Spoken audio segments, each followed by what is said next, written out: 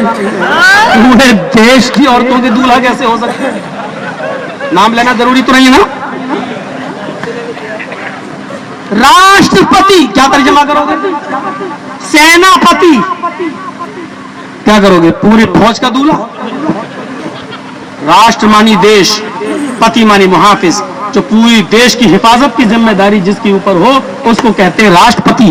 پوری سینا کی حفاظت کی ذمہ داری جس پر ہو اس کو کہتے ہیں سیناپتی. کروڑ پتی، لکھ پتی جو بولتے ہیں نا ہم لوگ، ارے وہ آدمی تو بڑا لکھ پتی ہے. کیا مطلب ہے لکھ پتی کا؟ مطلب 1,00,000 عورتوں کا دولہا. ماریں گی چپل، دن میں سینڈل، نظر آئیں گے تارے. 1,00,000 عورتوں کا دولہا. 1 کروڑ نہیں، جو لاکھوں روپے کا مالک ہو، جو کروڑوں روپے کا محافظ ہو اس کو کہتے ہیں لکھ پتی، کروڑ پتی. اور محمد الرسول اللہ کے لیے کیا جملہ استعمال ہوا؟ جگت پتی. پوری دنیا کی حفاظت کی ذمہ داری جس کی، پورے وشو کی، پورے دنیا کی. یہاں جگت پتی کہا کہ ہم نے پورے دنیا کی حفاظت کی ذمہ داری آپ پر ڈالی ہے اے محمد. یہاں پر اللہ نے اسی جملے کو کہہ دیا وما ارسلناک الا رحمتا للعالمین. اے نبی ہم نے آپ کو ساری کائنات کے لیے رحمت بنا کر بھیجا، کیونکہ حفاظت بغیر رحمت کے نہیں ہو سکتی ہے. اگر کوئی ظالم بن جائے تو حفاظت کرے گا؟ آپ دیکھ لیجئے، جس ملک کے اندر جانوروں کی جان کی قیمت انسانوں کی جان کی قیمت سے زیادہ ہو جائے تو وہ کیا دیش کا محافظ ہوگا؟ نہیں. جگت پتی پورے دیش، پورے دنیا کی محافظ، حفاظت کی ذمہ داری اس کو ملے گا. کس کو؟ جو پوری دنیا کے لیے آئے گا. محمد رسول اللہ پوری دنیا کے لیے آئے گا. آپ ہی کی کتاب ہے. گھوڑا ملے گا، اشمانی گھوڑا، شگماروہا بجلی سے بھی زیادہ تیز رفتار سے. کوئی گھوڑا بجلی سے بھی زیادہ تیز رفتار سے نہیں چل سکتا، براق ہی ہے. اللہ کے نبی فرماتے ہیں جب میں اس براق پر بیٹھا تو وہ اتنی تیز اسپیڈ سے چل رہی تھی، اتنی تیز اسپیڈ سے کہ جہاں تک میری نظر جاتی تھی وہاں اس کا پہلا قدم پڑا کرتا تھا.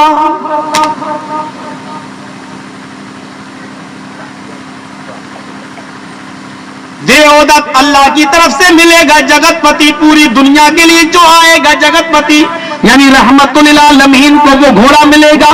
آسنا سادھد منم شڈیشوریا گڑنویتا, سادھوں کی طرح وہ اپنی زندگی گزارے گا جس کے اندر 8 خوبیاں پائی جائیں گی.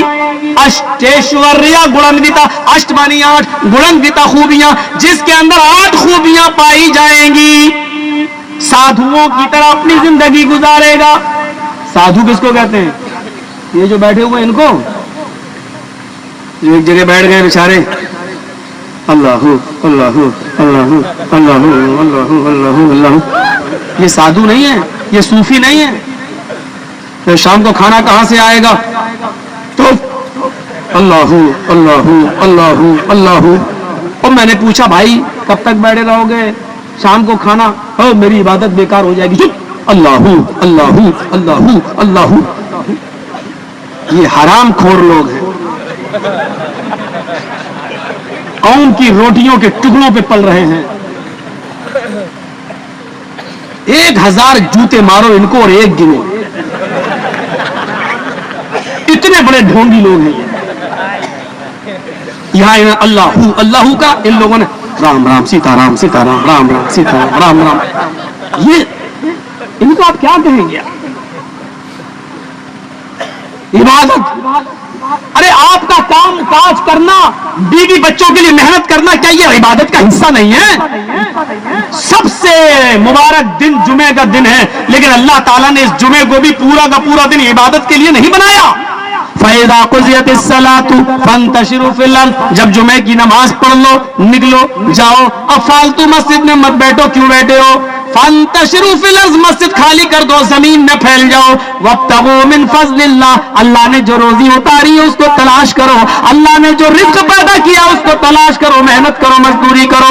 اللہ تو جمعے کے دن میں بھی پوری کی پورے دن عبادت کرنے کا حکم نہیں دے رہا ہے. فرمایا نماز پڑھی نکلو, فَانْتَشِرُوا فِي الْأَرْضِ, زمین میں پھیل جاؤ. وَابْتَغُوا مِنْ فَضْلِ اللَّهِ, اور اللہ کا رزق تلاش کرو. رکشہ چلاؤ, جنگلوں سے لکڑیاں کاٹ کاٹ کر لاؤ, لیبر کرو, لیبر بن جاؤ, مزدوری کرو, مستری گیری کا کام کرو, ٹیکسی چلاؤ, محنت کرو, مزدوری کرو. یہ بھی عبادت کا حصہ ہے.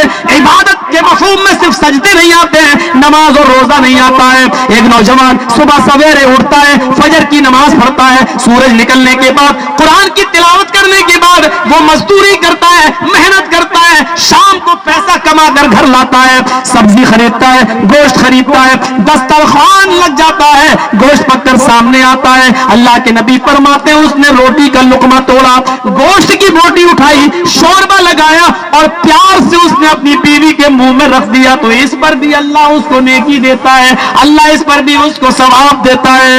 ایک نوجوان شادی کر کے آیا ہے, نئی بیوی ہے, اس کے قریب جا رہا ہے, اپنی بیوی سے ہم بستر ہوتا ہے, ہم بستری سے پہلے اس نے دعا پڑھ لی, اللہم جنبنا الشیطان وجنب الشیطان ما رزقتنا. یہ دعا پڑھ کے جب وہ اپنی بیوی کے ساتھ مجامعت کرتا ہے تو اللہ تعالیٰ اس پر بھی اس کو ثواب دیتا ہے. یہ بھی عبادت کا ایک حصہ قرار دیا ہے. صحابہ نے کہا اے اللہ کے رسول کہ ہم اپنی بیوی سے لذت حاصل کرتے ہیں, ہم اپنے انجوائے کے لیے ایسا کرتے ہیں, تب بھی اللہ ثواب دے گا. فرمایا اگر یہ کام اپنی بیوی کے علاوہ کسی غیر عورت کے ساتھ کرو تو کیا اللہ اس پر گناہ نہیں دے گا؟ کہا ہاں گناہ ملے گا. فرمایا جب گناہ کو چھوڑ کر تم جائز مقام پر اور جائز جگہ پر اپنی ضرورت پوری کر رہے ہو تو اس پر اللہ تمہیں ثواب کیوں نہیں دے گا؟ ان کچھ ملاؤں نے اسی کو عبادت سمجھ لیا, بس اللہ اللہ اللہ کرتے رہو, بیوی بچے چھوڑے رہو, محنت مزدوری. یہ حرام خور لوگ ہیں, یہ رکشہ نہیں چلانا چاہتے, یہ مزدوری نہیں کرنا چاہتے ہیں, یہ الٹی چھری سے کاٹے جانے کے لائق ہیں. حرام خور لوگ ہیں. ہم حقیقت بتلا رہے ہیں آپ کو. میرے پیارے ساتھیوں غور کرو, آپ کیا کہا گیا ہے؟ آسنا سادت منم, وہ سادھوؤں کی طرح زندگی گزارے گا. سادھو کس کو کہتے ہیں یہ سن لو, صوفی سادھو جس کے پاس سب کچھ ہو. سادھو کی صحیح تعریف جو ہوئی, وہ جو لکھی ہوئی ہے ڈکشنری میں, نالند وشال شبد ساگر میں, وہ یہ سادھو میننگ